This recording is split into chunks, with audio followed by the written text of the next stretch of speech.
नमस्ते दोस्तों, मैं शांतनु और आज के इस वीडियो में हम समझेंगे कि म्यूचुअल फंड में इन्वेस्ट करते वक्त क्या डूज एंड डोंट्स हमने फॉलो करने चाहिए। पहले हम डूज की बात करते हैं। सबसे पहले गोल बेस्ड प्लानिंग। आप जब भी म्यूचुअल फंड में इन्वेस्ट करें, फिर वो एसआईपी के माध्यम से हो, लमसम इन्वेस्टमेंट हो, आपके सामने कोई ना कोई गोल होना चाहिए जिससे आपको डायरेक्शन मिलेगा कि आपको कहाँ पर पहुंचना है और कितना कॉर्पस तैयार करना है। दूसरा पॉइंट, हम लोग जब भी इन्वेस्टमेंट करते हैं तो हमारा रिस्क एपेटाइट यानी हम कितने हद तक लॉस देख सकते हैं या नहीं देख सकते हैं, ये एनालाइज करके ही हमने इन्वेस्टमेंट करना चाहिए। साथ में टाइम पीरियड, हम कितने समय के लिए उसमें इन्वेस्ट कर रहे हैं, ये भी एक इंपॉर्टेंट रोल प्ले करता है। तीसरा पॉइंट दोस्तों, जब भी आप कोई स्कीम का परफॉर्मेंस जज करते हैं, कम से कम उसका 5 साल का ट्रैक रिकॉर्ड देखिए और रोलिंग रिटर्न्स इसमें आपको हेल्प करेगा, आप वो स्कीम के परफॉर्मेंस को जज कर सकते हो। चौथा पॉइंट दोस्तों, जब भी मार्केट में गिरावट आती है या करेक्शन आता है, उस वक्त हमने कोशिश करना चाहिए या तो हम कुछ लमसम इन्वेस्टमेंट करें या फिर हमारी एसआईपी को बढ़ा लें। और दोस्तों, इसमें पांचवा सबसे इंपॉर्टेंट पॉइंट, आपके पोर्टफोलियो में बहुत ज्यादा स्कीम्स नहीं होनी चाहिए।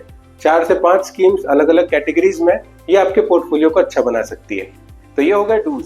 तो दोस्तों, अब डोंट्स की बात करते हैं। सबसे पहला, आपने अपने पोर्टफोलियो को दूसरे के पोर्टफोलियो से कंपेयर नहीं करना है, क्योंकि इन्वेस्टमेंट करने का टाइम अलग हो सकता है, हमारा पर्पस इन्वेस्टमेंट करने का अलग हो सकता है, जो हमने स्कीम्स ली है वो अलग हो सकती है, अलग अलग कैटेगरीज को बिलोंग कर सकती है।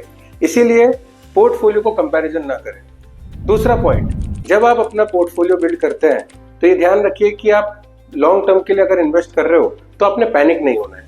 अगर मार्केट में वोलेटिलिटी है या मार्केट में अगर करेक्शन आता है तो आपने वहां पर मार्केट में बने रहना है और कोशिश करनी है कि आप वहां पे अगर एसआईपी बढ़ा सके या लमसम इन्वेस्ट कर सके तो और अच्छी बात।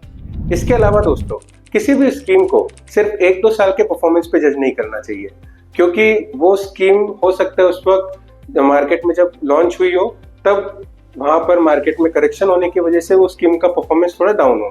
तो इसीलिए थोड़ा टाइम दीजिए उसको परफॉर्म करने के लिए। इसके अलावा दोस्तों, म्यूचुअल फंड्स में खुद का डॉक्टर नहीं बनना चाहिए। हाँ, अगर आपके पास नॉलेज है या आप अगर टाइम दे सकते हैं एनालिसिस के लिए तो बिल्कुल आप अपना पोर्टफोलियो संभालिए। लेकिन अगर आपको लगता है कि आप उतना टाइम नहीं दे सकते तो आप म्यूचुअल फंड डिस्ट्रीब्यूटर या रजिस्टर्ड इन्वेस्टमेंट एडवाइजर के पास जाके उनसे बात कर सकते हैं और उनसे के थ्रू आप इन्वेस्टमेंट कर सकते हैं। तो दोस्तों, मुझे उम्मीद है कि ये डूज एंड डोंट्स आपको काफी काम में आएंगे म्यूचुअल फंड इन्वेस्टमेंट के लिए। धन्यवाद।